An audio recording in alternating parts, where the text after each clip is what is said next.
Every student is unique. Every student learns differently, and every student matters. This is Idea Exchange, the Future of K-12 Education series, brought to you by McMillan, Pazdan, Smith Architecture. Welcome to the Idea Exchange, Future of K-12 Education podcast. I'm your host, Ben Thompson. I'm a practicing architect with McMillan, Pazdan, Smith Architecture. As an accredited learning environment planner, I lead the K-12 studio for MPS, which has designed hundreds of schools and counting. In this new podcast series, we will have insightful conversations with leaders in the K-12 education environment. We're tackling some of the biggest issues facing our schools today and learning from each other's unique experiences across the education landscape. In our first episode, I spoke with Dr. Russell Booker on the timely topic of how we catch students up from the emotional and educational setbacks caused by COVID-19. If you missed that one, be sure to check in after listening today. In this episode, I'm excited to speak with an expert on another critical area of concern for K-12 education, school safety and security. Today, I'm honored to be joined by Dr. Joanne Avery. Dr. Avery recently retired as Superintendent of Anderson School District 4. She has served public education in South Carolina for over 30 years and held numerous administrative roles. She earned a doctorate in educational leadership from Clemson University, has co-chaired the National Commission on Teaching and America's Future, which, by the way, designed and opened 2 new schools of the future. She's also served as president of the South Carolina Association of School Administrators and continues to be a National Healthy School Ambassador. In 2016, Dr. Avery's leadership was called upon to lead Townville Elementary School through the aftermath of a deadly school shooting. Dr. Avery has led schools through a magnitude of challenges and witnessed their recovery. She is appreciated for her candor in telling her story and her vast experience in safety and security, protocols, and preparedness. I want to give you a warning. This episode contains a description of a school shooting. Please be advised if you are listening with small children or in public. Before we start talking about this incredibly important topic of school safety and security, I want to say a quick word about our sponsor of this series, McMillan, Pazdan, Smith Architecture. MPS is an award-winning Southeast studio-based architecture, planning, and interior design firm. Our experienced K-12 studio is a dedicated team of expert learning environment architects and designers who serve our educational partners by providing school design solutions that support positive learning outcomes. They also increase safety and security aspects and create future-ready schools designed to enhance the educational experience of every student. In 2019, McMillan, Pazdan, Smith was awarded Southeast Design Firm of the Year, and that was also the year we started Idea Exchange, an open forum focused on engaging the broader community in conversations about issues that are important to the future development of our communities and our society. I'm honored to have Dr. Joanne Avery join us for our second episode of our podcast series. Thank you for joining us today. Oh, it's a pleasure to be here, Ben. Wonderful. Thank you. Well, this is so exciting because at McMillan, Pazdan, Smith Architecture, we care so deeply about how we shape our world that we live in. And when we talk about the future of society, when we talk about our community, obviously safety and security matters greatly for the students that we design buildings for. And in fact, it's one of those universal aspects that make that safety and security, the environments that we make for kids, is so important. As you look at safety and security from a district leadership standpoint, what role does it play as you think about schools? Well, first, thank you for this opportunity. Sure. It is a very important topic, safety and security in our schools, and I certainly also want to thank McMillan, Pazdan, and Smith Architecture for sponsoring the podcast. The first thing that I would like to say that I think is really important is that schools continue to be some of the safest environments for our young children. School shootings, believe it or not, are a very small fraction of the gun violence epidemic in our country. And the reality is, since Columbine in 1999, there have been 259 school shootings in K-12 school settings during a school day. Somebody came on campus with the intent of doing harm. The last one being in Knoxville, Tennessee, right, this past Monday. And so while there are small numbers of school shootings, it's certainly those that have happened have created a lot of fear across our country and have changed the educational culture and certainly how children grow up. So for me, as a superintendent, our school shooting was 4.5 years ago, and we have certainly learned the hard way about safety and security. And my hope is that there's not another school district, or community that experiences that horrific tragedy, that there will be some legislative actions that truly will make a difference. And until that time, leaders like myself have to put in place those preventative measures that protect human life. And so that's why I'm here today, is to share my experience and to share what we've learned so that hopefully that will be of help to other school leaders. I know directly that you deal with safety and security in a lot of different fashions. You assess threat in a lot of different ways. Could you talk a little bit about how systematically you have to think about that as an administrator?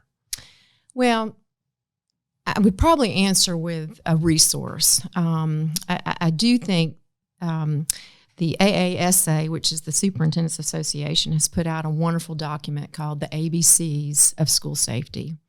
And it really is sort of an overarching general list of guidelines that leaders can use as they think about what they need to do to ensure the school is safe. And A is awareness, B is balance, and C is control. And I think when we think about awareness, some of the things that come to my mind in terms of how to keep our schools safe is A, making sure that everyone that's in the building, student, staff, volunteers, whoever is in the building on a regular basis, truly understand all the protocols that are in place to mitigate or prevent an event from happening. Those could be as easy as, keeping your classroom door locked, not opening an exterior door to somebody that you don't know, using the visitor management system. I mean, there's lots of things that we'll talk about today. It also is about ensuring that people that work and also attend school on a regular basis also know what to do in the event that there is an active shooter event, that they have training and they understand the importance of that. And then the last piece of that awareness is really is knowing that it's not a document, your plan, but it's really, it's practice, it's how you operate as a school community. And that's not a static approach. Your safety and security needs to be, it's a fluid plan. It evolves, it needs to be reviewed, and needs to be a priority. So that's the A. Now the B is balance. And when we think about, strategies, there's a whole lot of them out there, a lot of marketing products that are the latest, the greatest things that you can incorporate to help make sure that your students are safe and your staff. But I think that balance is really about not one or two big things, but it really is a layered approach and incorporating all types of things that work together to ensure that school environment is very safe. But a big piece of that is also the human component. And so that means, building relationships, which schools really focus on that because academically that's important too. But for safety, making sure that everyone in the building has a sense of connection to that school. This also includes your parents. Parent involvement is huge. It's a huge piece to school safety.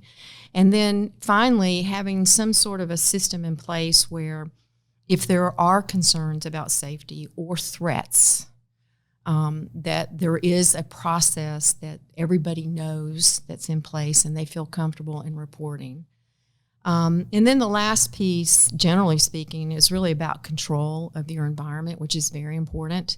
And I know one of the things that we did following the Townville shooting, we had SROs in our middle and high school, but we didn't have them at the elementary level. And so, quickly after the shooting, we placed one at Townville and then repurposed general fund money because it was a priority for myself and the board to ensure that all of our schools had an SRO, a school resource officer. And, they're a wonderful person to have on campus for a lot of reasons, not just, for protection and, walking the perimeter and making sure that everything is safe and watching the security cameras. But also, and honestly, if there is an event, which we had, but just being a member of the instructional team, they build relationships with students, which is invaluable to have that relationship with law enforcement. So that is one piece of control. I think when we're also talking about control, I think you could look at your visitor management process, and that's something that I personally have spoken a lot about in my school district. We had buzz-in systems, and we have cameras at the door, but it's really easy when you go to a school and that receptionist is really busy and the door buzzes and they just hit the button and that person comes right on in. And so it really takes a lot of intentional effort to empower those receptionists to say no. First of all, what is your name? What is your purpose? And if they don't think it looks right, they can just say, well, somebody will be with you in just a moment, and you get your SRO or your principal to go and handle it. I think also control, not to belabor this question, but I think these are important points, is really to limit the number of entry or access points into the school, which I know you all are very knowledgeable with the architectural and design. And it tends to be easier at your elementary school to funnel everybody in one way in and one way out. In middle school, a little more challenging, and high school is very challenging. And so you have to come up with other ways of supervision to ensure that folks can't just get in the building randomly throughout. And then the last thing about control, and this one is, I think, very important too, is we've been doing active shooter drills for a number of years now. I mean, even before the shooting, we had been trained a couple of years prior with the Alice model. And when things are done repetitively, they can get repetitive. And so I think there has to be a real strong effort by the leadership to encourage students and staff to take them very seriously, because having been through it, we did well because of the staff at Townville. They had practiced those drills with earnest, and they were prepared. And when you're under stress, you will never perform at the level when you're not stressed. And so they did remarkably well because they had taken the drill seriously. So again, to just sort of shore up that question, I think it's really about the ABCs. And as you design your operational mode, like how you're going to operate, you need to think about those three areas and what makes sense, what's realistic. Well, I like how you said practice and the building component of it going hand in hand too, because it's not one or the other. It's going to be all things working together. What I found in at least our design and K-12 work from schools that are either existing or schools that we're designing are some features seem to be a little bit more counterintuitive than we would think of. Not having overt safety cameras and things that you enter into the building and you really feel the presence of security. Sometimes that makes people feel uncomfortable. Students feel uncomfortable with that. Sometimes it's principles like see and be seen that are really the crux of making that environment safe interior-wise. Has that been your experience in schools? Absolutely. And I think the research is really clear on this one, that schools need to be very welcoming, very inviting and encouraging, and actually kind of lure students and staff and parents into the building. When they are, you have less aggressive behavior, you have less vandalism, harm to the school, and, honestly, you have less absenteeism. And so, in my district, we had, some 1955, 1960 buildings. Our latest construction was in 2007. And so one of the things that I did with my principals about 3 years ago was what I called a curb appeal audit. We looked at how can we make our schools look fresh. They're 1960. It's old brick, it's old landscape, it's old awnings, Right. Old paint. And so with few funds, we redid every school campus. And it's little things that just turn that school into a wow. I mean, people drive up, go, I can't believe this. At Pendleton Elementary School, which was built in 1960, we redid all the front landscaping and used cobblestones and some low flowering plants, because you can't have a lot of trees because then they get in the way of your security cameras. We also took the drop-off line and put a 3-foot stone wall all the way down. And it made such a dramatic change in terms of the appeal of that school that it was no longer a 1960, but have you driven by to see how beautiful that school is? We took out all the old awning in the front and put up fresh, colorful awning. We redid the signage. We redid the asphalt and lined the parking lot. And we weren't talking about hundreds of thousands of dollars, but the investment gave it such a facelift. It was amazing. We did that at every campus. A couple of other things that we intentionally did because of safety was the use of colorful vinyl on windows. And so you asked me about what kind of things have you done? Well, when you have an old building and it's already constructed, you're kind of limited about some changes. But one of the things we did see was that in those areas where a child is on the other side of a large window, like in the cafeteria, in the media center, or moving from a classroom to a gymnasium, we had a whole hallway of full-length windows. And we put colorful vinyl on them so that you can see outside, but nobody can see from the outside in. And we used our mascot, we used the mascot name, we used different colors. And we actually had a safety audit by SLED that occurred in 2019, and they were very complimentary of the use of the color vinyl on the windows as a way to elevate that safety. Another thing that we did that we had a lot of conversation about fencing, because in our situation, we had children on the playground, and so and fencing. And so the question was with law enforcement in looking at best practice, do you fence everybody in so they can't get out? I mean, what if they have to evacuate and they're fenced in, how do they get out? And so after many conversations, we decided we put up some very nice landscaping, black colored fencing that secured all of our schools, all of them. The high school is probably the biggest challenge, but all the other schools are a complete envelope, and then you come in the single point of entry. And we did include a push bar so that if there was an incident where our staff and students had to get out, they know that there's that place that they would be able to exit. So the fencing was done. We did some gating. But beyond that, that's probably the main things we've done for safety structurally. We've done a lot with security cameras, a lot with, how a person actually enters in with airlocks and a flow. And a big need was redoing all the classroom locks because, best practice says the classroom door needs to be locked. And in the event of an actual event, an active shooter comes in, again, a teacher's not going to be able, when stressed, to go over there and lock the door. And so, we put in storefront locks, which is always in a locked fashion. And that's what best practice prescribes.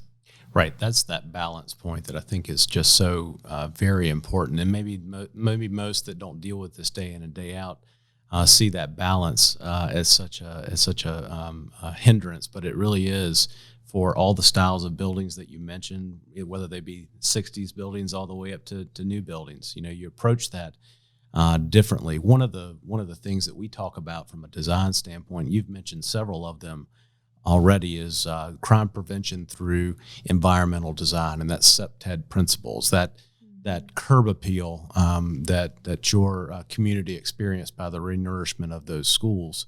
is actually that making that feel like and giving pride in that facility, so that students and teachers and parents and community members feel a vested interest in making sure that that's the best environment that can be for their students. So I think that's a wonderful explanation of just that simple principle that does make a tremendous difference. And it's not something that's expensive, and it's not something that's that has to be policy put down in a policy. It's just something that you do day in and day out.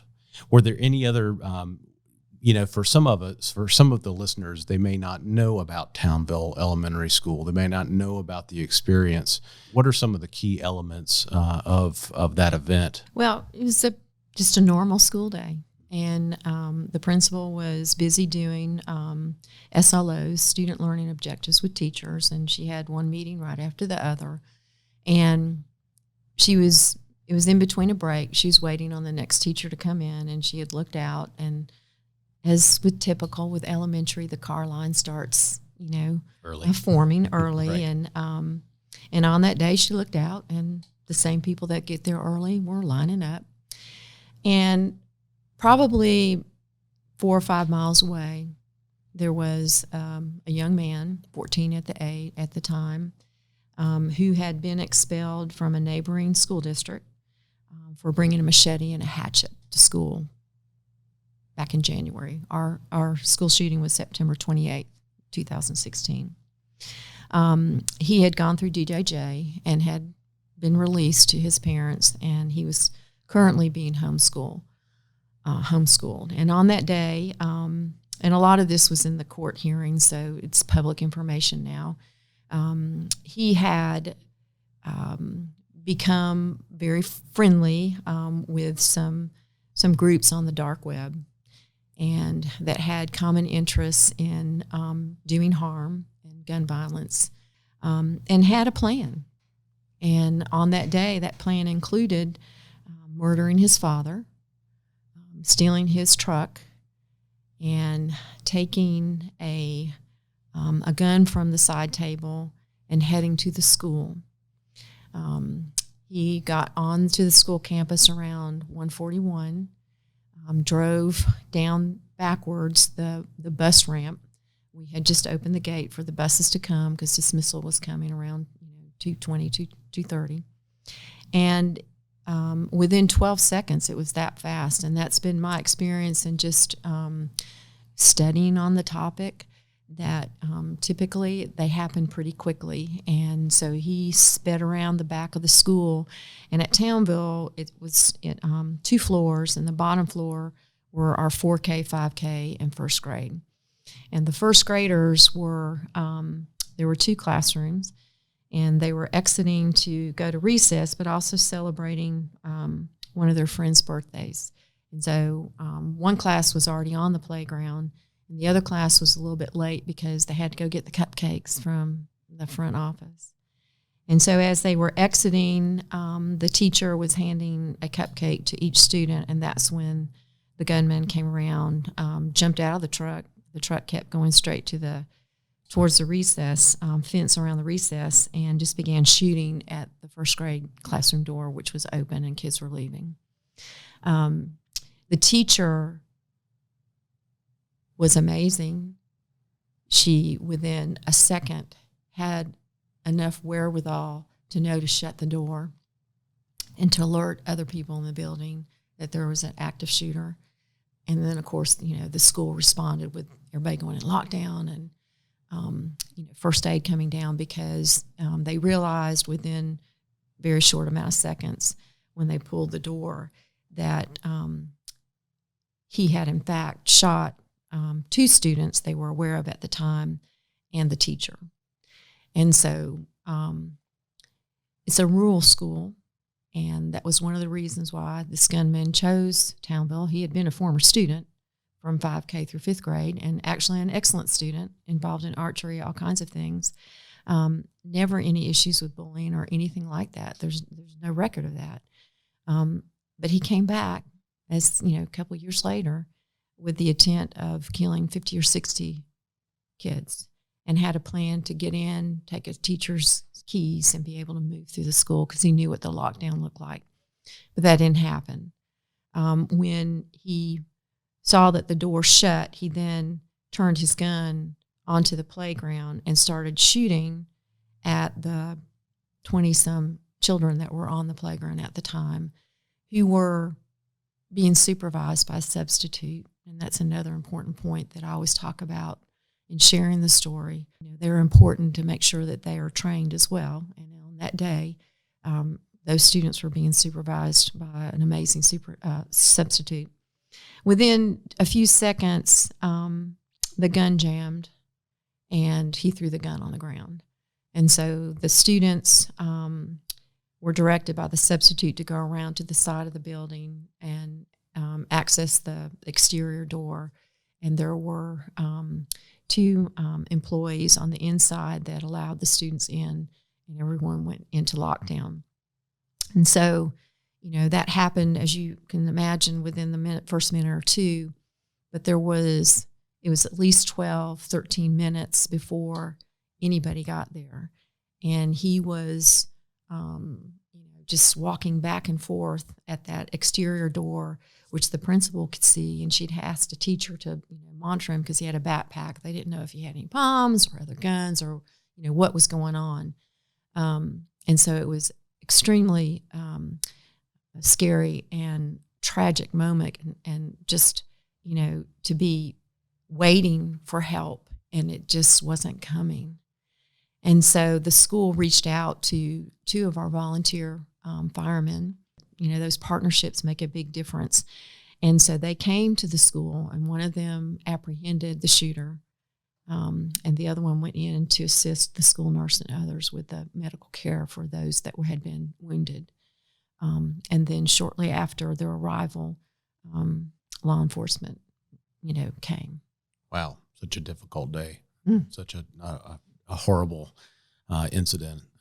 But thank you for sharing that too. I know it has informed your decision making moving forward too, from a safety and security standpoint.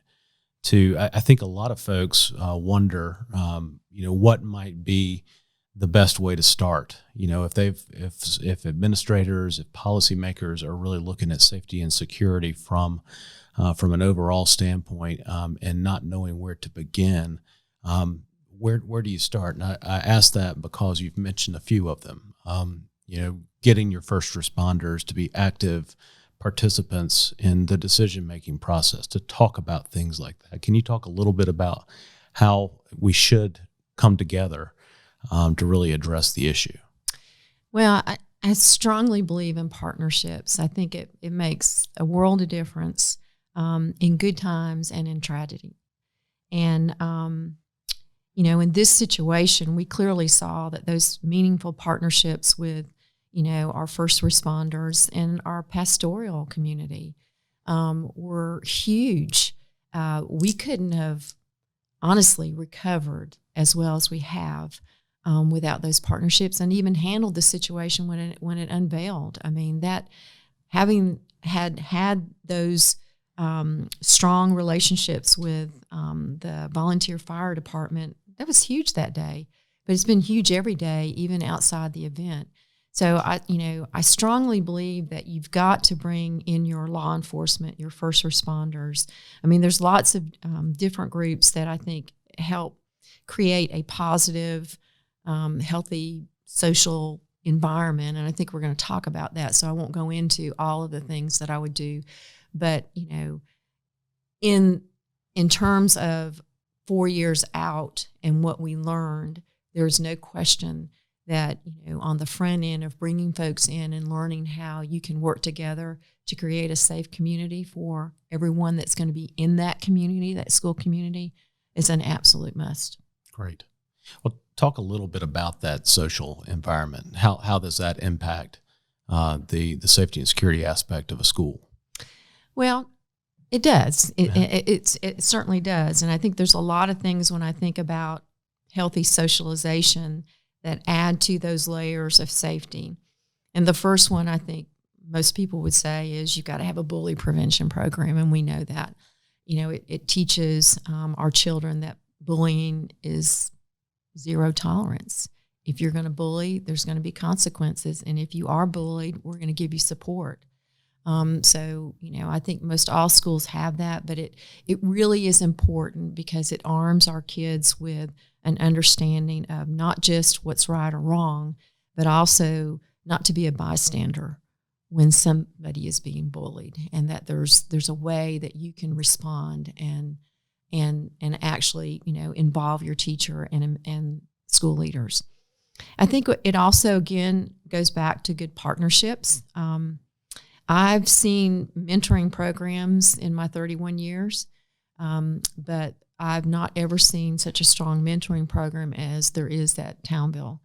And they started this was back in 2008, I believe, when McMillan announced that they were going to start, I think it was like Champions for Children, and they were not going to be donating money to schools throughout South Carolina, but they were going to be donating human resources, and that all of their plants, they were encouraging employees to adopt a school and actually mentor and be involved with those students.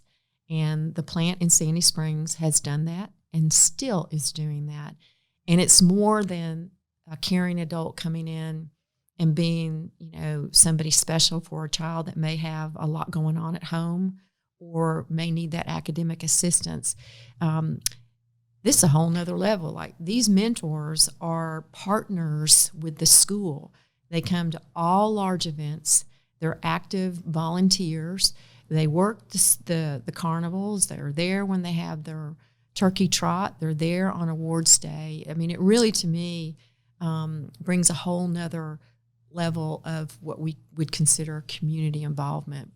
I'm a big proponent of health and fitness, and I do believe that that having a very strong, robust emphasis on the importance of eating well, but also being physically active, is absolutely another positive way to create healthy socialization. And we have spent a lot of time encouraging our teachers to include physical activity instruction, because the evidence is really clear that kids can learn better and retain better if they're physically engaged. And then another topic that is near and dear to me is diversity. And I think schools, we have a long way to go. And in the wake of the George Floyd horrific tragedy, I was very vocal with my employees and students that we don't need to be quiet and do nothing.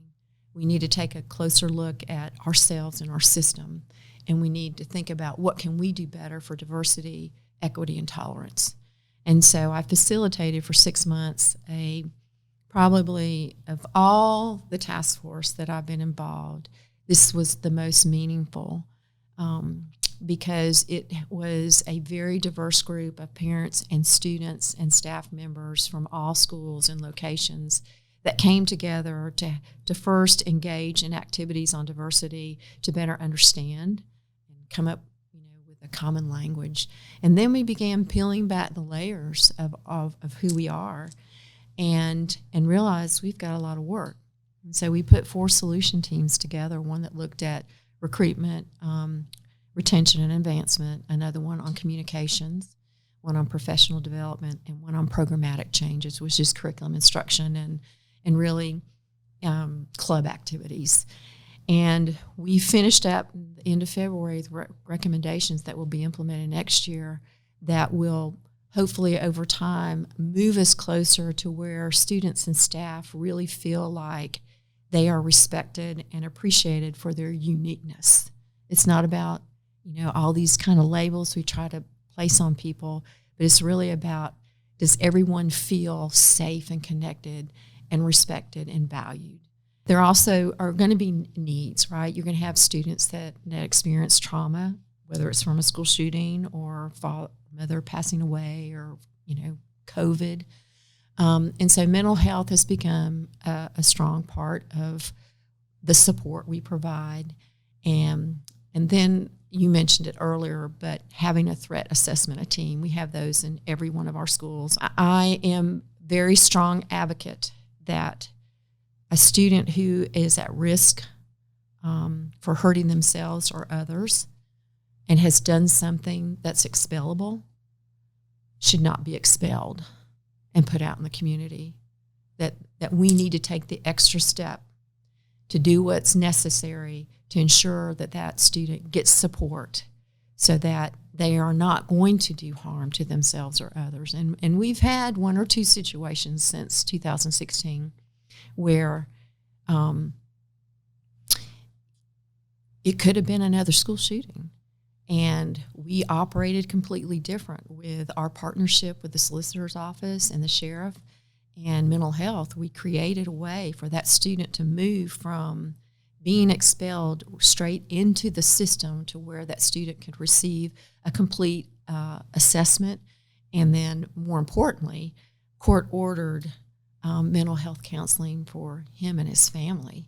And part of that required myself and the principal going to the court hearings, but I was happy to do that because I felt like we needed to be there to show that student and family were there to support them, and that how important it was that that student receive the support and help that he needed.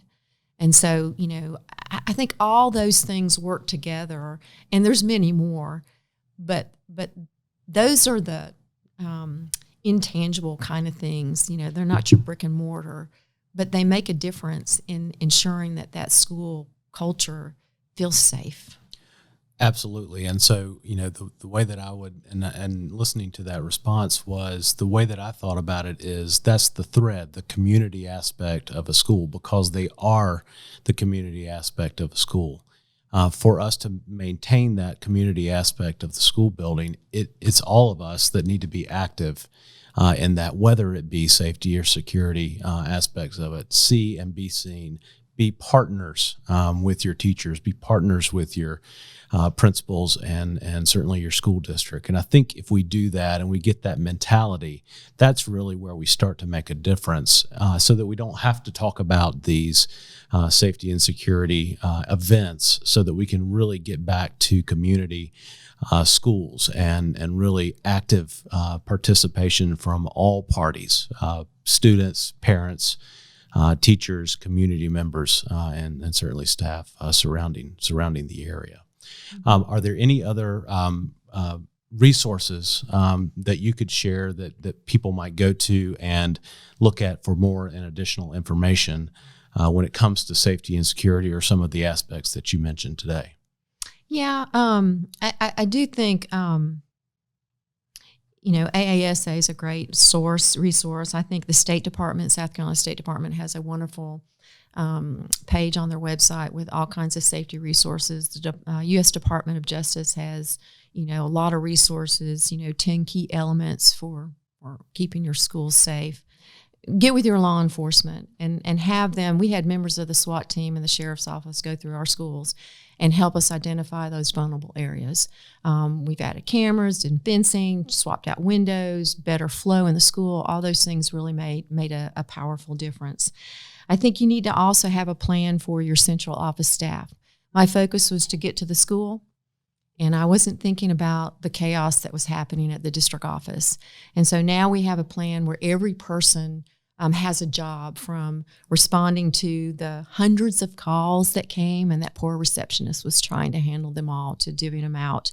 A plan for all the donations that will come. I mean, I can't do it justice. It was a full-time job.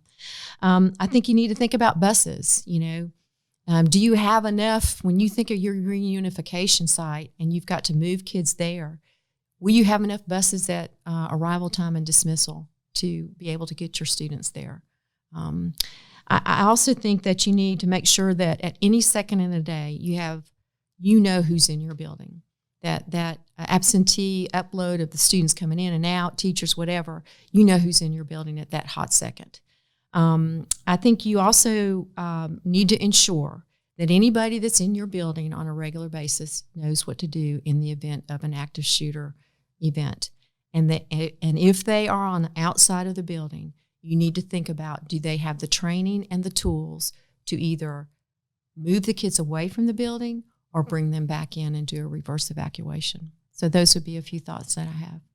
Well, I appreciate you just being so frank and honest, and for your candor and leadership through a difficult time and good time, because schools are also fun times, and they're very they're good developmental times for children as we make them into good citizens, hopefully into the future. So I just appreciate you sharing your experience today, those resources, and in hopes that we can find a better solution together. So thank you just for speaking with us today. You're absolutely welcome. Thank you. McMillan Pazdan Smith also completed a white paper last year titled Creating a Safe Campus, the Power of Environmental Design. The download link to that resource is available in this episode's description. If you're listening, please keep tuning in to the rest of the Future of Education podcast series. Next time, I'll be speaking with Jennifer Parker, the Director of Child, Youth, and Family Initiatives, on the mental health risks students are dealing with today. Have a question for me or a topic you'd like to address?